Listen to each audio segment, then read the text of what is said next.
실생활에 쓰이는 것도 아닌데 울며 겨자 먹기로 재미도 없잖아요. 어려운 것 같아요.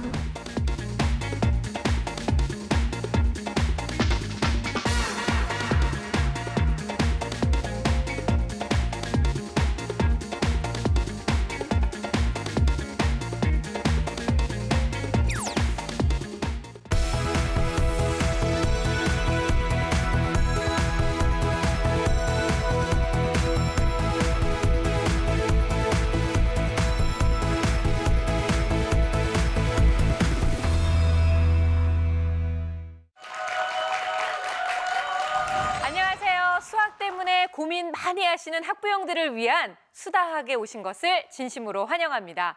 사실 수다학을 제가 진행하면서 많은 분들이 참 좋겠다고, 어쩜 그렇게 아이들의 그 발달 과정에 딱 맞춰서 좋은 프로그램을 맡았다고 많이들 부러워하시는데요. 사실 그래요, 정말. 저도 수학을 잘 못하는데 우리 아이도 힘겨워할 때 수다학의 도움을 많이 받고 있습니다. 이것처럼 이 수다학에 관심을 가져주시는 분들이 많다는 얘기는 그만큼 수학 때문에 고민하시는 분들이 많다는 얘기도 하잖아요. 그리고 많은 강연자 여러분들께서 이 자리에 서셔서 수학을 못하면 대학 쉽지 않습니다, 이런 말씀하실 때마다 정말 수학의 중요성을 다시 한번 느끼고 수다학이 더 많은 정보를 드려야 되겠다라는 책임감도 느끼게 되는데요. 늘 항상 수학의 공부법에 대해서 아이들한테 초점을 맞췄다면 오늘은 내 아이 수학 공부 어떻게 하면 잘 가르칠 수 있을지 욕심이 있으신 부모님들의 역할에 초점을 맞춰봤습니다. 아마 관심 있는 부모님들 많으실 텐데요. 다 TV 앞으로 모이시기 바라요. 자, 오늘의 강연자를 소개합니다. 조한호 대표님을 큰 박수로 맞이해 주세요. 네, 교수님 안녕하세요. 네, 안녕하십니까. 선생님.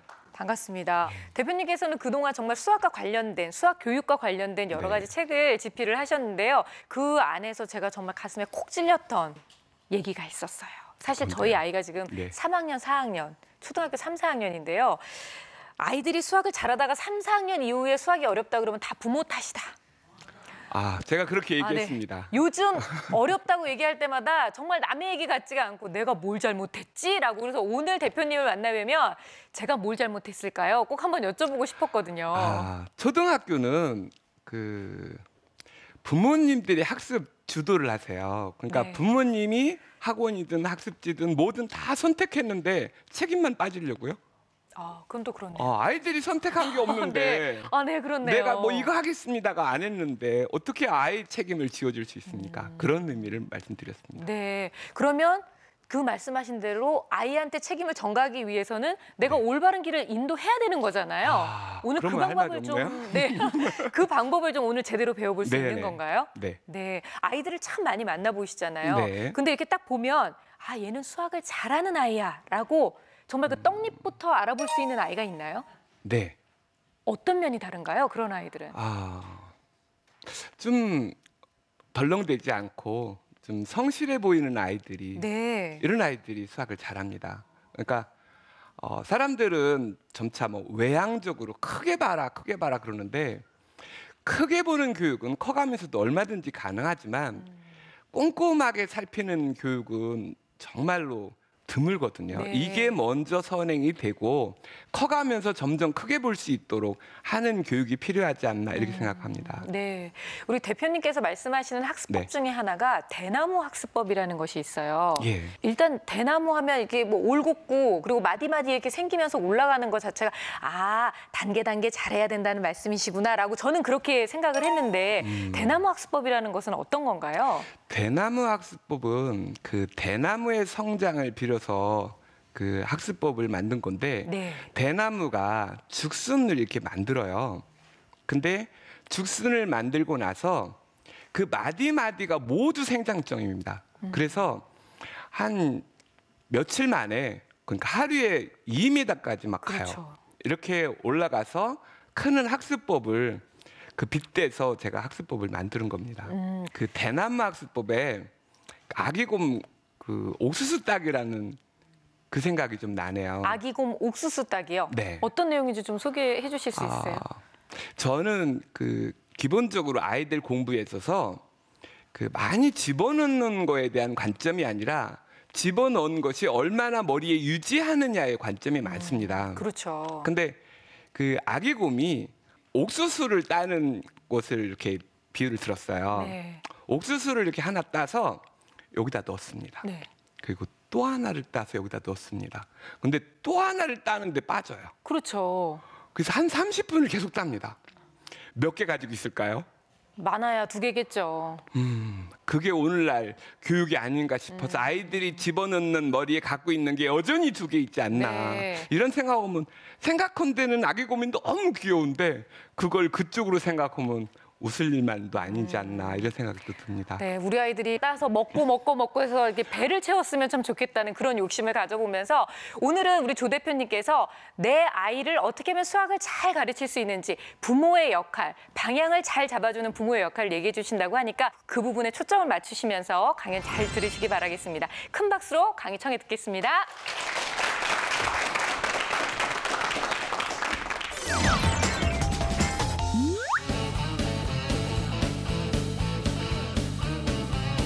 (90% 가까이가 수학을 포기합니다. 90%가 포기하는 것은 교육이 아닙니다.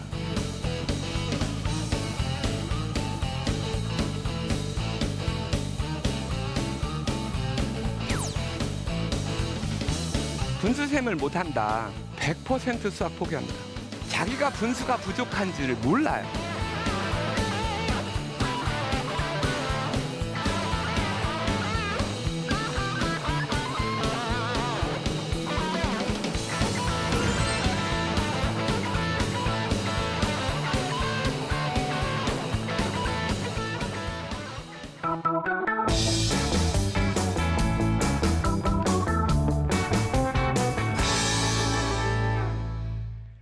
수학을 잘하게 하고 싶다는 마음으로 오신 거는 맞죠?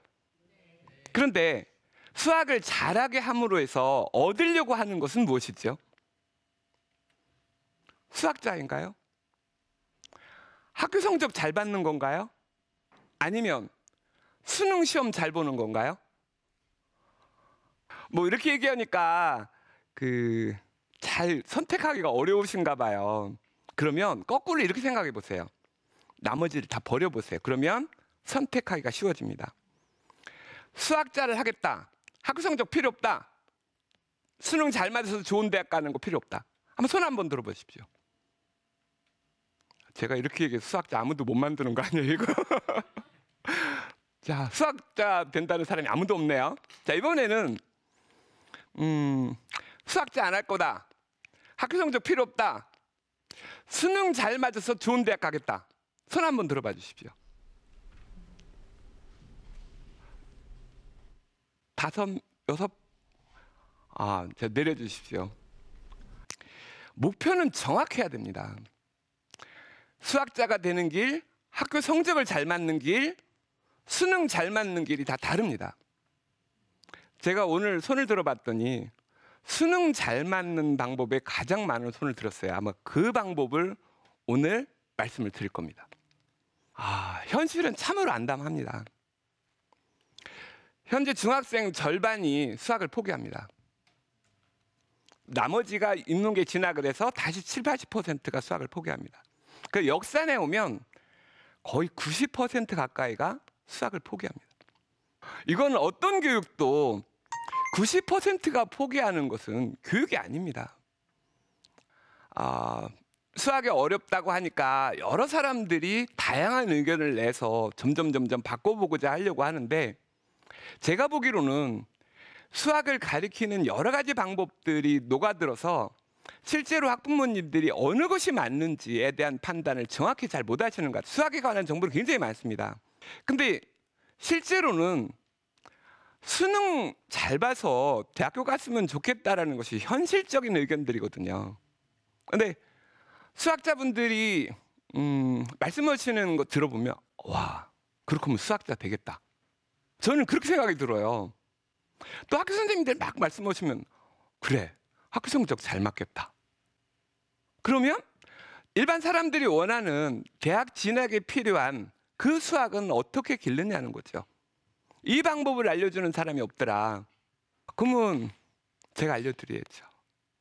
오늘은 그 방법을 말씀드리려고 하는데 90% 포기가 말이 90% 포기지 이거는 어떤 기술적인 문제를 이렇게 바꿔서 될 문제가 아닌 것 같아요. 무슨 스토리텔링이다, 아니면 놀이 수학이다, 이런 식 접근은 제가 보기로는 좀 기술적인 접근이 아닌가. 좋은 방법이면 틀림없습니다. 그런데 그거보다 좀 더 근본적인 부분, 가장 근본적인 부분은 아마도 생각이고 그 사고가 아닐까 싶은데, 제가 보기로는 아까 그 수능이라는 관점에서 볼 때 굉장히 많은 오류들이 시중에 널리 분포되어 있는데 다 될 수는 없고, 오늘 한 가지만 말씀을 드리려고 합니다. 그 중에 한 가지가 수학은 어렵다라는 말입니다. 수학 어렵습니까? 어려운 과목입니까? 이렇게 생각하시는데 과연 이 생각을 제가 깰 수 있을는지 한번 저도 기대를 해보겠습니다. 수학이 어렵다라고 말씀하시는 게 아마 수학자분들이 아닌가 싶어요. 수학자분들이 수학은 정말 어려운 과목이다, 우리가 받아들이기엔 일반인이 수학자도 어려운데 우리는 얼마나 어려울까, 빨리 포기하자, 아닌가요? 그럼 뭐 너도 힘드니 나도 힘들다, 뭐 힐링하자는 건가요? 그런 게 아니라는 거죠. 또한 이런 말씀들을 하십니다. 사고력, 응용력을 길러야 된다. 창의력 있으면 더 좋다. 그거 꼭 수학에서 길러야 됩니까? 사고력하고 응용력 구분하실 수 있어요? 사실은 고등학교 수학까지 창의력은 존재하지도 않습니다. 오히려 그때까지 수학 교육은 창의력을 억제하는 그런 역할들을 합니다. 따라서 응용력과 사고력이 있는지, 저도 사고력만큼은 인정합니다. 그런데 사고력을 어떻게 길릴 것인가? 그러면 이렇게 얘기했죠. 생각해라. 어떻게 해요? 알게모니 생각해봐라. 그러면 애들이 어떻게 하던가요? 멍 때리죠. 생각하는 방법도 안 알려주지 않았습니까? 그냥 생각하라는 거지. 여차하면 아이들이 그런 얘기들을 합니다. 그러니까 부모님들이 사고력, 응용력들을 키워야 되니까 계속 어려운 문제를 주는데, 아이들은 계속 문제를 결국 받게 됩니다. 그래서 문제를 쭉 푸는데, 이 문제는 사고력을 증진시키겠다, 그러면서 문제를 풀든가요? 아니면 어려우면 바로 별표를 치든가요? 별표 치고 바로 넘어가죠. 근데 거꾸로 생각을 해보세요. 아이의 입장에서 수학 문제라고 할 때, 문제라고 하는 것은 질문입니다. 질문을 끝없이 해요. 그것도 어려운 걸로 골라서. 입장 바꿔서 어른이라면 그 질문 계속 대답하겠습니까? 때려치지. 이런 일들이 계속된다는 것입니다. 왜냐하면 어렵다고 하면 어떡하냐, 나중에 중학교, 고등학교 가서는 더 어려워질 텐데 지금부터 80점이면 어떡하냐, 뭐 이런 식으로 아이한테 얘기하는 거죠. 그런데 정말로 중학교나 고등학교 수학이 어려운 걸까요?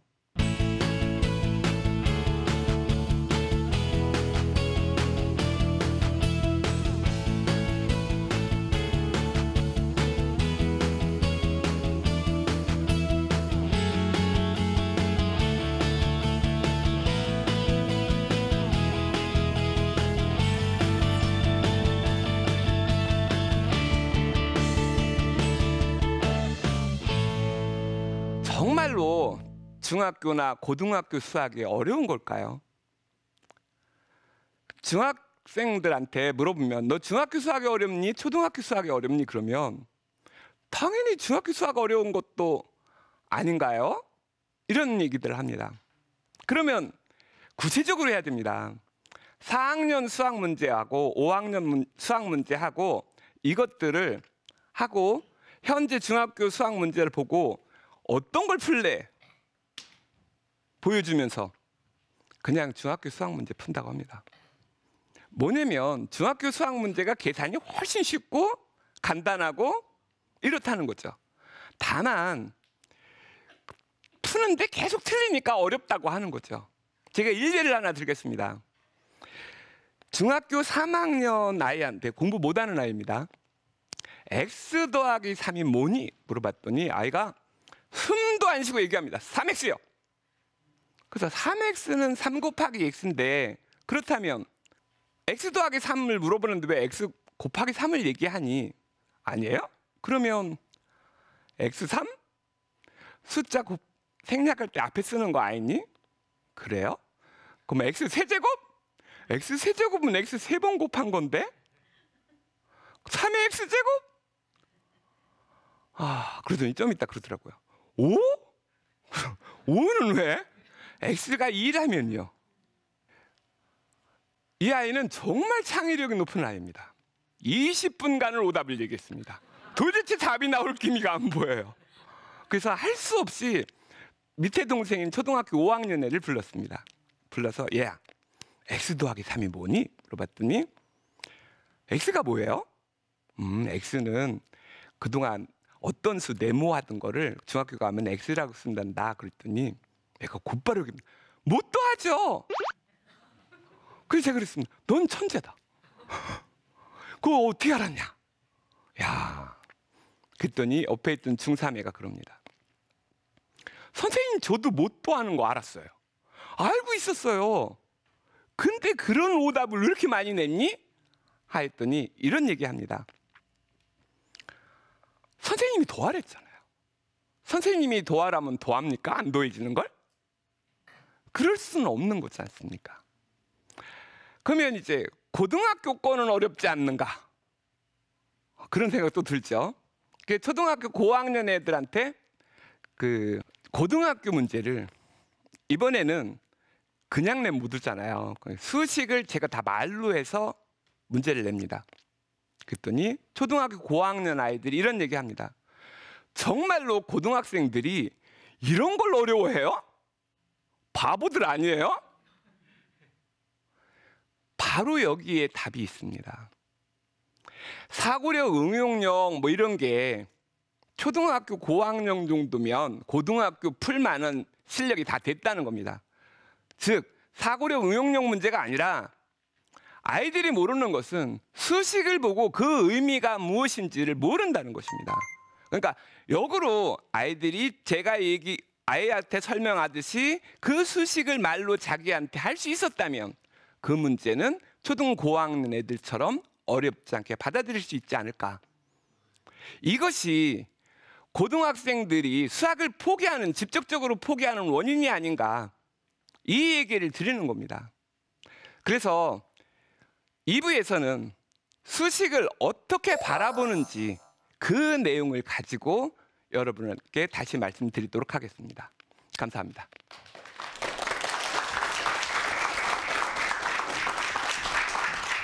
아니, 일부 딱 듣고 나니까 부모님들 좀 많이 찔리지 않으세요? 아니, 저 반성 많이 했어요. 제가 일부러 적어놨어요. 내가 가르쳐주지도 않고 애 핑계를 대고, 제가 방향을 잘못 알려주고 애 핑계 댔고, 방법도 안 가르쳐주고 무조건 생각하라고 했고, 너 이래서 모델래 그러면서 겁만 줬다. 이게 요점이네요. 다 그런데 너무 죄책감 갖지 마세요. 아니 정말 제대로 해줘야지 애가 뭘 하죠. 그죠? 애가 방법도 모르는데 너무 애들한테 그냥 무턱대고 해. 나도 그렇게 했어라는 걸 강요해왔다는 생각이 많이 드는데요. 사실 이렇게 만나보면 수학을 어려워하는 아이들을 만나시잖아요. 네. 그런 아이들이 이제 공부를 시키려고 만나시는데 네. 특별히 수학을 어려워하는 아이들의 유형이랄까요? 좀 이렇게 구분을 좀 할 수 있을까요? 저는 아이들 유형에 따라서 가르치는 것에 대해서 반대합니다. 네. 뭐냐면 아이가 잘 되려면 아이의 특성에 맞춰야 되는 게 맞습니다. 그러니까 수학을 공부할지 말지는 아이의 유형, 특성에 맞춰야죠. 그러나 네. 수학을 잘해야 되겠다. 그렇다면 같은 논리로 수학의 특성에 맞춰줘야 됩니다. 대신에 학부모님들이 아이들한테 가르칠 때 정말로 화나는 일들이 몇 가지가 있어요. 그러니까 그 부분을 해주면 가르치실 때 도움이 되지 않을까 생각이 듭니다. 아이들을 가르칠 때 계속 알려주고 조금 전에 알려줬는데 기억을 못해요. 그죠? 네. 참 신기해요. 그러니까 평상시 잘하다가 또 갑자기 뭐 2 더하기 3 이런 걸 몰라요. 평상시 잘하다가 네. 아니면 뭐 설명하는데 안 들어요. 듣기 싫대. 거부하는 거죠, 학습을. 가장 뚜껑 열리는 일은 이런 거죠. 내가 더 이상 쉽게 할 수 없을 만큼 가장 쉽게 얘기해요. 네. 못 알아들어요. 뭐 뚜껑 열립니다. 그렇죠. 그러니까 네. 네가 안 들으려고 그러니까 그렇지 않느냐. 이런 내용들이 있는데 이거를 하나씩 파헤쳐 보면 오래 걸리지만 간단하게만 말씀을 드릴게요. 네. 여러 번 반복해서 잘 안 들어가는 것은 수학의 특성입니다. 아이가 잘못하는 것이 아니라 수학이 원래 그런 거예요. 아이가 또 뭐 거부한다. 이거는 부모님이 너무 길게 가르친 겁니다. 말이 많았군요, 네. 저희가. 물어보는 것만 딱딱 물어보고 호기심을 유지할 수 있도록 해줘야 되는데 의욕이 앞섰습니다. 또 하나는 평상시 잘하던 것이 어느 날 갑자기 잘 못 알아듣는 거는 아이 생각이 삼천포에 가 있습니다. 그때는 네. 그냥 알려주세요. 2 더하기 3은 5잖아. 이렇게 괜히 속 끓이지 마세요. 네네. 또 하나는 더 이상 알려줄 수 없을 만큼 쉽게 했는데 못 알아듣는다. 그 속상할지는 모르겠지만 아이하고 부모하고의 알고 있는 벽이 있습니다. 여기 거의 절벽이에요. 이 길을 아이가 넘어가야 되겠습니까? 부모님이 넘어가야 되겠습니까? 저희가 가야죠. 그렇다면 화 안 나실 수 있습니다. 그게 화의 절벽이었군요. 그걸 참아야 되는 거였어요. 네. 그렇죠. 하긴 그렇네요. 정말 아이가 넘어올 수 없는 그 벽을 우리가 한 번쯤은 참고 넘어가 줘야 되는데 네가 왜 안 건너오냐고 그렇게 하니까 아이로선 방법이 없을 수도 있었겠네요. 할 수 있는 사람이 움직여야죠. 네, 그래요. 이게 무슨 유형으로 나눌 수 있는 게 아니라 수학의 특성, 내 아이가 가지고 있는 어쩔 수 없는 상황 이런 거를 좀 받아들여야 되는 정서적인 문제도 분명히 있었던 것 같은 생각이 드는데요. 이제 우리나라에서는 사실 수학을 공부할 때 문제도 많이 풀어라 여러 가지 연습 문제 또 제공하기도 하고 막 이러는데 네. 이게 좀 회의적으로 보시는 시각들이 많다 보니까 외국 쪽으로 좀 많이 눈을 돌리잖아요. 과연 그 수학을 잘한다는 인도에서는 뭐 어떻게 가르치나 뭐 이런 여러 가지 관심들을 갖게 되는데 막 19단 뭐 이런 거 외우잖아요. 근데 정말 네. 그런 거를 따라하는 게 효과가 있는 건지 저는 그것도 궁금해요. 뭐 저희 때는 9구단, 조금 지나니까 13단, 이제는 막 19단을 한대요, 아이들이. 그 19단을 하는 거는 뭐 인도 수학이 굉장히 어렵습니다. 네. 근데 그 뭘 들여오려면 문화도 같이 들어와야 되는데 스킬만 들어와서 문제예요. 그렇죠. 인도에서는 19단을 전 국민이 다 합니다. 그러니까 부모도 다 외우고 나서 같이 하기 때문에 별 문제가 안 되는데 우리는 애만 어려잖아요. 그러니까 그렇군요. 9구단을 우리는 그냥 그거보다는 네. 9구단을 좀 더 완벽하게 하나씩 해나가는 것이 네. 수학에서는 그 많은 분량들을 해결해 나갈 수 있는 가장 지름길이 아닌가 싶습니다. 네. 2부에서는 아까 그 수식을 아이들이 꾸준히 할 수 있게 도와줄 수 있는 방법이 있다면 먼저 좀 네. 짚고 넘어갔으면 좋겠어요. 꼭 들려주세요. 네, 알겠습니다. 네, 함께 박수를 청해 듣겠습니다.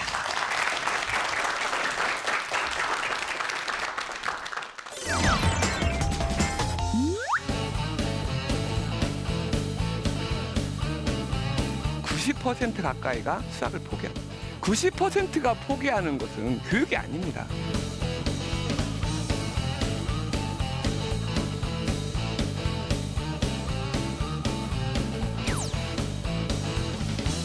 분수셈을 못한다. 100% 수학 포기합니다. 자기가 분수가 부족한지를 몰라요.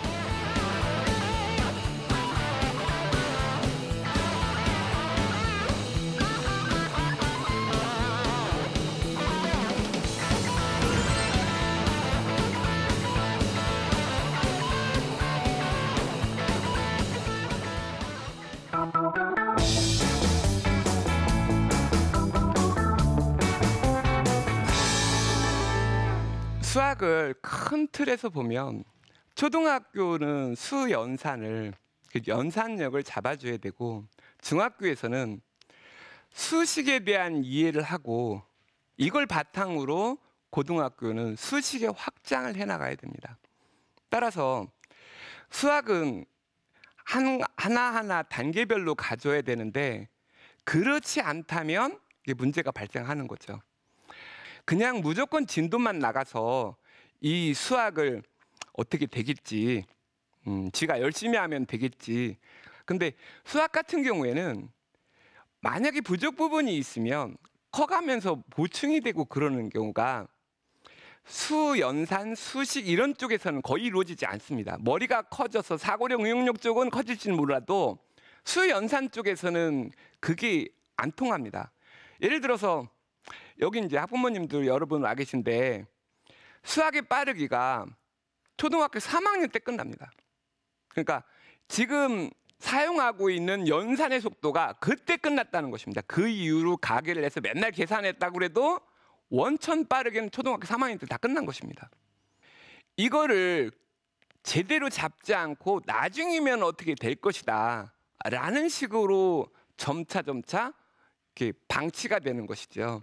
만약에 현재 중학생인데 분수셈을 못한다 그러면 100% 수학 포기합니다. 근데 중학교 1학년, 2학년에서 분수가 많이 나오지 않습니다. 따라서 몇 개 분수 도망가고 점수 뭐 그럭저럭 나오면 된다 이렇게 생각하고 그냥 넘어가고 있고, 점수가 최고 점수 안 나오지만 뭐 애가 뭐 그럴 수도 있지 이렇게 넘어가면서 1, 2년을 그냥 다 허송세월로 보내는 거죠. 실제로 자기가 분수가 부족한지를 몰라요. 그러니까 아이에게 너 분수 할 줄 아니? 라고 물어봐야 소용없습니다. 물어보면 할 줄 안다고 할 텐데요. 그러니까 직접적으로 2분의 1 더하기 3분의 1이 뭐니? 2분의 1 곱하기 3분의 1이 뭐니? 2분의 1 나누기 3이 뭐니? 아주 작은 숫자들 그냥 물어보서 그것을 빠르고 정확하게 빨리 얘기해 준다면 분수 잡힌 겁니다. 그런데 만약에 그것이 잘 안 된다 그러면 아이가 이렇게 얘기할 겁니다. 갑자기 물어보니까 헷갈리네. 모른다는 얘기입니다. 그러면 이렇게 얘기해요. 한 문제만 알려주면 내가 할게. 정말 맞습니다. 한 문제만 알려주면 아이 풉니다. 그런데 이거는 아는 게 아닙니다. 만약에 분수셈을 못한다 그러면 점차 시들시들 넘어가서 중3 때 되면 전부 포기합니다. 일부 강연 모두에 중학생 50%가 수학을 포기한다고 했는데 그 50%가 분수 못하는 아이들입니다. 분수를 못하는 아이들한테 이렇게 수식을 가리키고 뭐 이렇게 하면 처음엔 따라하는 듯 보여요. 근데 점차 분수가 더 많이 나와서 중3 때 되면 분수가 도망간다면 더 이상 풀 문제가 없는 거예요. 그러니까 두 손 두 발 다 들어버리는 거죠. 중학교 1, 2학년이라면 아직 시간이 있으니까 지금 분수를 잡아야 됩니다. 물론 이번에 중학교 올라가는 학생이 있다 그러면 먼저 체킹부터 해보세요. 그러니까 수연산과 수식이나 이런 관점들로 그 수학을 이렇게 차곡차곡 접근해야 되는 것이죠. 수학은 제가 이번 강의 주제를 수학은 어려운 과목이 아니라 귀찮은 과목이다라고 이렇게 정했는데 그것은 분량이 많다는 것이지요. 이 분량이 많다는 것을 해결하기 위한 방법은 이것저것 하다 보면 뭐 내가 필요한 것도 하겠지. 절대 못합니다. 분량이 더 많아져요. 그러니까 유형으로 접근한다면 수학에 감당할 수 없을 만큼 분량이 많아집니다. 또 하나는 수식에 대한 개념이 너무 쉬워요. 쉬우니까 안 하는 겁니다. 그냥 들으면 알 것 같고 정확히 잡고 해야 되는데 그걸 안 넣는다는 것이지요. 제가 중학교의 개념을 4개로 잡고 있습니다. 마이너스, 는, 절대값, 거듭제곱. 이것이 중학교 3년 동안의 모든 문제를 만들어냅니다. 수천 개의 문제를 만들어내는 거죠. 또 하나 알아봐줘야 될 것은 식이라는 겁니다.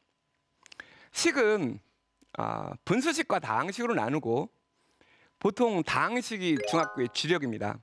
다항식에서 갖고 있는 하나, 항, 계수, 차수 이런 것들을 정확하게 인식하고 그것이 몇 차식을 만드는 데까지 충분하고 정확한 연습을 해줘야 됩니다.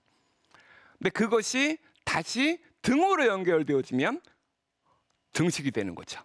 등식이 되면 이 등식은 다시 방정식, 항등식 이러한 관점에서 식을 바라볼 수 있어야 되고 그 연후에 문제를 풀 때는 그 문제 하나하나에 어떤 유형이냐라고 하는 것에 접근하는 것이 아니라 이 문제는 무엇을 물어보는 거고 이 개념과 식과 어떤 관계가 있는 건가, 이 식은 문자가 몇 개인가, 등호는 있는가 없는가 이런 것들에 집중하면서 하나하나 해줘야 식의 의미를 가지고 다가오는 거고 그래야만 고등학교 때 확장의 식들을 이겨내게 됩니다. 이거를 간단하게 설명하면 초등학교, 중학교 6년에다가 이 배운 것을 고등학교 1학년 때 다 확장을 합니다. 그래서 한 단락을 메모리 짓습니다. 그러고 나서 상하함수니 행렬이니 뭐 이렇게 다양한 것들을 그 뒤에 배우는 거죠. 그래서 고등학교 1학년에 고등학생들이 포기할 애들 다 포기하는 겁니다. 2학년, 3학년 때 가는 것이 아니죠. 그러니까 초등학교, 중학교의 모든 공부의 목표는 고1 때 잘하게 할 수 있도록 하는 방법입니다. 고1 때 잘하면 고2, 고3에서 포기하는 예는 거의 없습니다. 그러니까 포기할 애들이 고1에서 하기 때문에 고1에서 해줘야 되는 것이 목표이고 고1에서 필요한 빠르기, 고1에서 필요한 분수, 고1에서 필요한 암산력들을 이미 길러나가야 된다는 얘기입니다. 그러니까 수식도 마찬가지죠. 고1 때에 맞춰야 되는 것. 근데 고1 때 무엇을 배우기에 그렇게 포기하느냐?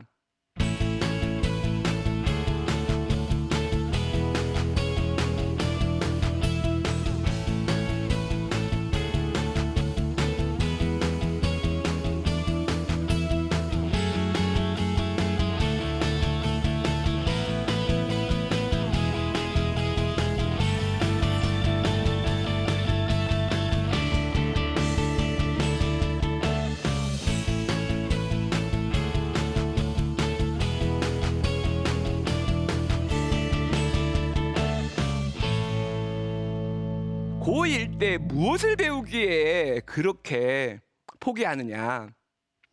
중학교 배운 겁니다. 다른 거 없습니다.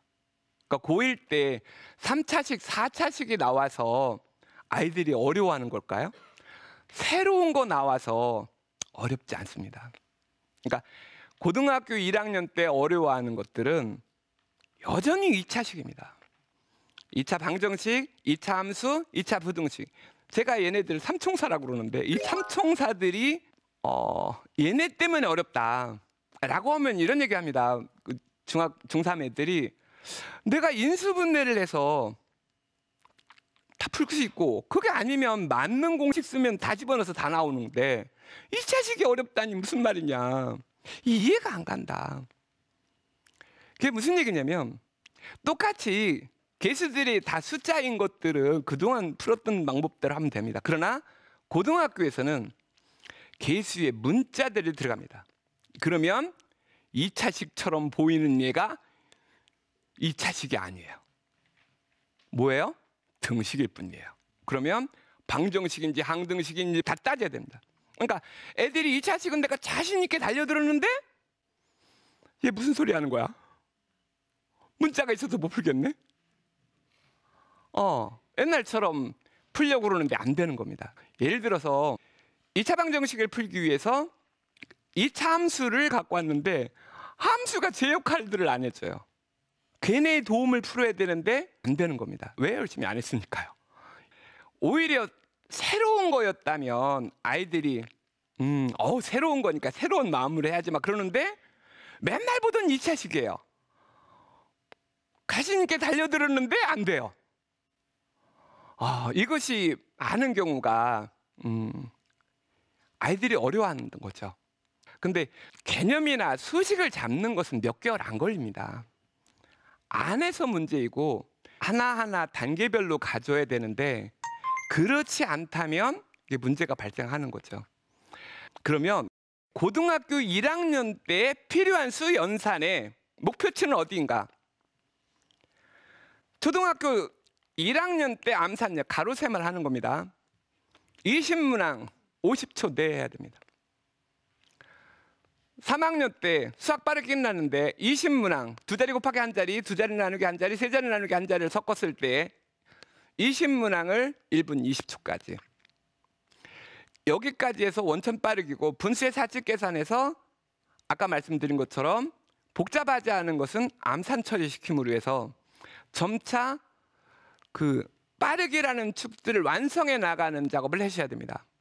현재 교육에서 암산이나 이런 부분들, 빠르기나 이런 부분들은 그 중요한 포인트로 잡지 않고 있거든요. 사고력이나 이런 걸 강조하기 때문에 아이가 고등학교에서 해나갈 거에 필요한 부분이라는 것을 인식하지 않고 그냥 생각만 해라라고 하는 거죠.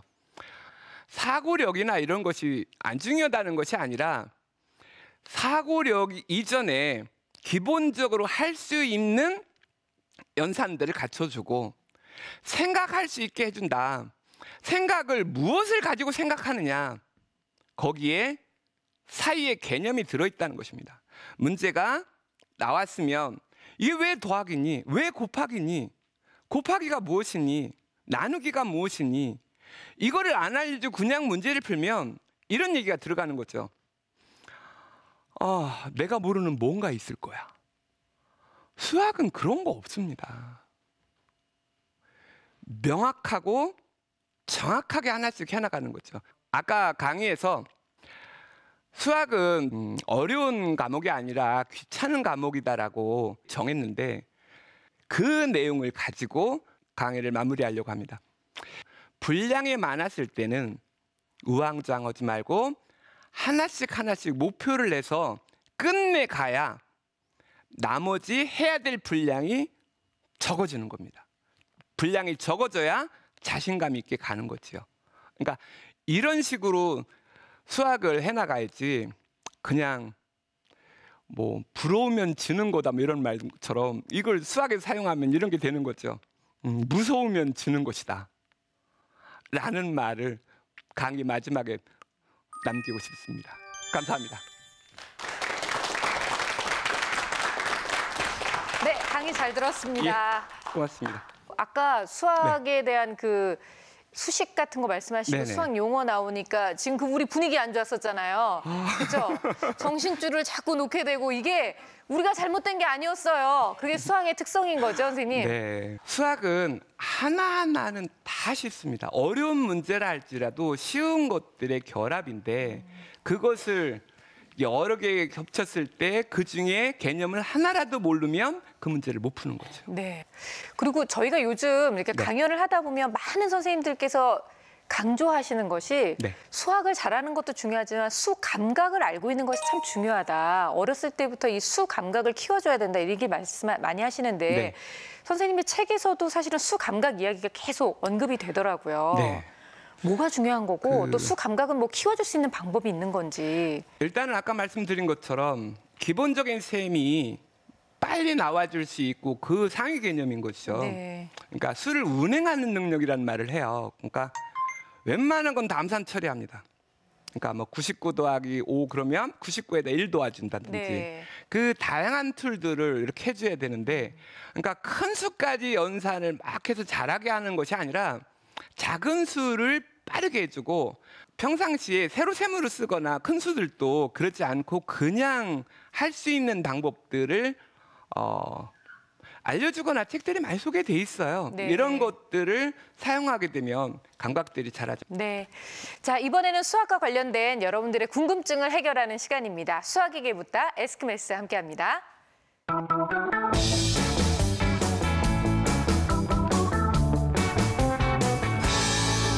자, 오늘 첫 번째 질문은요. 길거리에 직접 나가서 이 수학에 관련된 궁금증을 얘기하시는 분과 인터뷰를 나눠봤는데요. 화면으로 함께 만나보겠습니다.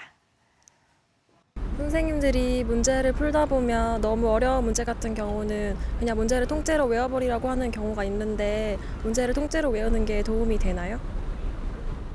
그래요. 사실은 뭐 개념부터 시작해서 다 할 수 있다면 좋은데 기초가 막 흔들릴 경우에는 야, 시간도 없는데 일단 외우고 하자라고 하시는 분들도 네. 간혹 있으시거든요. 문제를 통째로 외우는 거는 도움이 될까요? 상황별로 좀 다른데 내가 필요한 것을 선정해서 이것만큼은 해줘야 되겠다라고 네. 한다면 통째로 외우는 것도 도움이 됩니다. 그런데 정말 잘해야 되겠다, 시간도 있다. 그랬을 경우에 저 방법을 사용하는 것은 자살행위입니다. 왜냐하면 고등학교 수학 문제를 유형별로 접근한다면 3,000가지입니다. 그러니까 하루에 3가지 유형을 마스터하고 그걸 항상 머릿속에서 꺼낼 수 있겠다. 그러면 하십시오.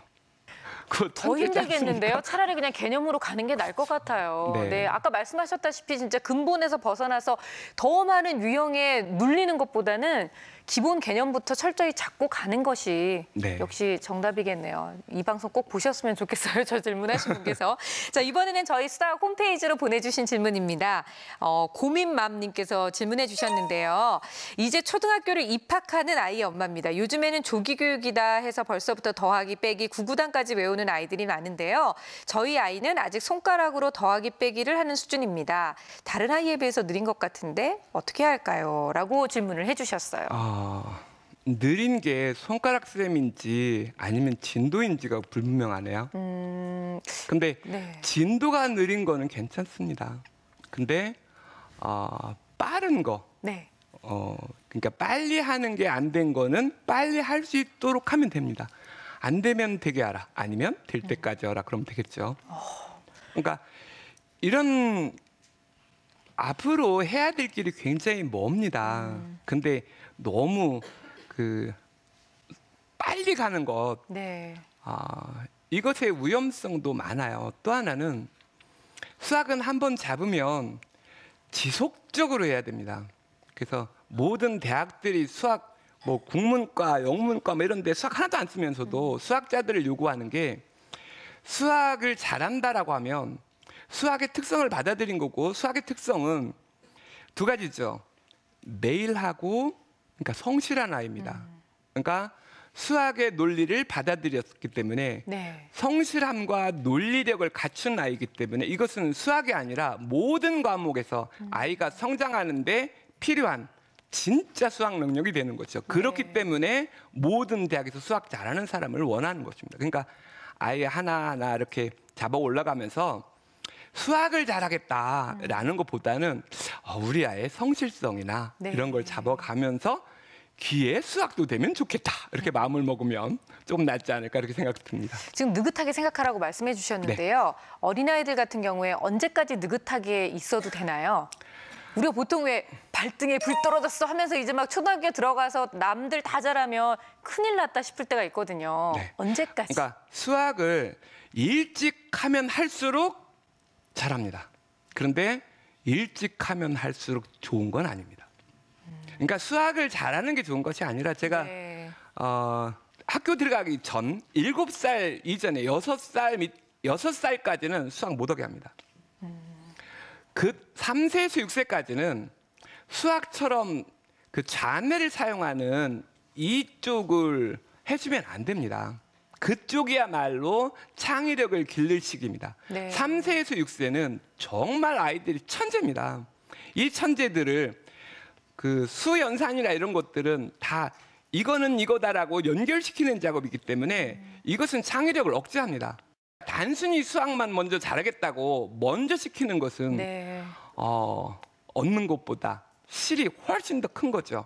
그러니까 좀 늦췄다가 차곡차곡 가지면 처음에 늦다고 하는 게 문제가 아니라 네. 최종적으로 수능에 잘 나오면 되잖아요. 네, 역시 너무 빠른 것도 독이 될 수 있군요. 네. 자, 이번에는 방청객 여러분의 질문을 받아볼 텐데요. 어떤 분의 질문 받아볼까요? 네, 어머님. 오늘 이 현장에 우리 아이를 데리고 와서 아이와 이 좋은 강의를 들었으면 했는데 너무 아쉽고요. 네. 우리 아이가 감사합니다. 예, 뭐 전 과목을 뭐 그렇게 잘하는 아이는 아닙니다. 아닌데 그래도 다른 과목보다는 그래도 수학에 조금 이렇게 재미를 붙이고 있거든요. 그래서 저는 과외를 지금 시키고 있거든요. 근데 아이는 자꾸 엄마의 말을 안 듣고 학원 쪽으로 가려고 하거든요. 근데 제 생각에는 아이가 학원을 다니면은 오는 시간 가는 시간 그 시간 낭비고요. 아깝죠. 또 네, 그리고 학원에 가서도 또 아이들하고 장난하고 막 그러더라고요. 근데 아이는 자꾸 학원을 간다고 그러는데 아이의 의견을 존중해야 될지 아니면은 제 생각을 밀고 나가야 될지 오늘 요 해답 좀 듣고 싶습니다. 네. 수학에서는 진짜 어떤 방법이 좋은지 잘 모르겠네요. 아이가 지금 몇 학년? 고1입니다. 고1. 네. 고등학교 1학년이라면 학원도 과외도 답이 아닙니다. 사실은 그 아이가 정말로 공부를 하겠다고 원했다면 학원이나 과외를 몇 달 하다가 그만둔다고 할 것입니다. 왜냐하면 중학교 때는 아이가 목표가 없어서 그냥 놀러 가고 친구도 거기 다 있고 또 학원을 다녀야 마음이 안심이 되고 그래서 다니는 케이스가 많습니다. 근데 고등학교 되면 대학이라는 단기 목표가 생기고 이 목표를 도달하기 위해서 이 교육이 필요한가를 스스로 판단하게 됩니다. 그렇게 될 때 그 과외나 학원이 아니라는 것을 알게 됩니다. 학원이나 과외는 내가 푸는 게 아닙니다. 그리고 그거를 듣게 되면 거기에서 가장 지름길을 알려주게 됩니다. 그러니까 실제로 과외나 학원 가서 한 권을 뭐 한 달, 두 달 만에 끝냈어요. 근데 여전히 모르겠습니다. 내가 풀면 모르겠고 설사 기억한다고 하더라도 그 길이 지름길이라서 원리나 개념이나 얻은 게 아무것도 없습니다. 그러니까 제일 처음에는 무조건 혼자서 풀어야 되고 힘들면 해답지 보라 그러세요. 아이가 혼자 할 수 있고 많은 반복들을 해나가고 그러면서 깨우쳐 나가는 것이 지금 고등학교 올라가는 아이들이 해야 되는 일입니다. 물론 힘들죠. 다 힘드니까 포기하겠지만 그래도 올바른 방식으로 개념을 찾고 하나하나 풀어가는 길이 가장 빠른 길이라고 아이에게 전해주시기 바랍니다. 네, 어머니 도움이 되셨어요? 네.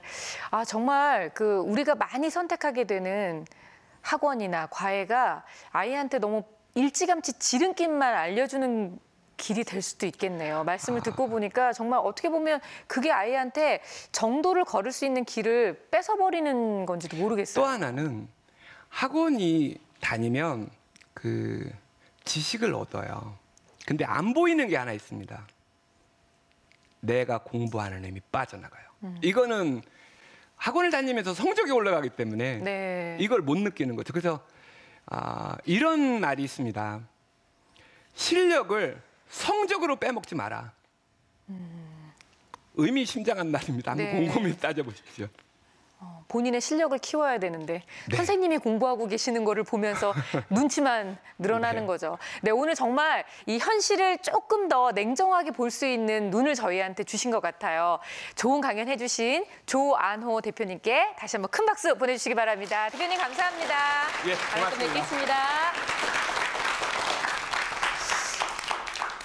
부러우면 지는 거다. 수학에서는 겁먹으면 지는 거다. 오늘 마음속에 잘 새겨놔야 될 것 같아요. 겁먹지 말고 정말 우리 아이한테 수학은 무섭거나 공포스러운 게 아니라 조금 귀찮을 뿐이야 라는 거를 가르쳐주면 아이가 공부할 맛이 좀 생겨나지 않을까라는 생각이 들었어요. 자, 오늘 수다학도 즐겁게 방청하셨죠? 네. 이 자리에 함께하고 싶으신 분들 많이 계실 텐데요. 홈페이지를 통해서 방청 신청해 주시기 바랍니다. 저희는 다음 시간 더욱더 즐거운 수다학을 가지고 찾아오겠습니다. 감사합니다.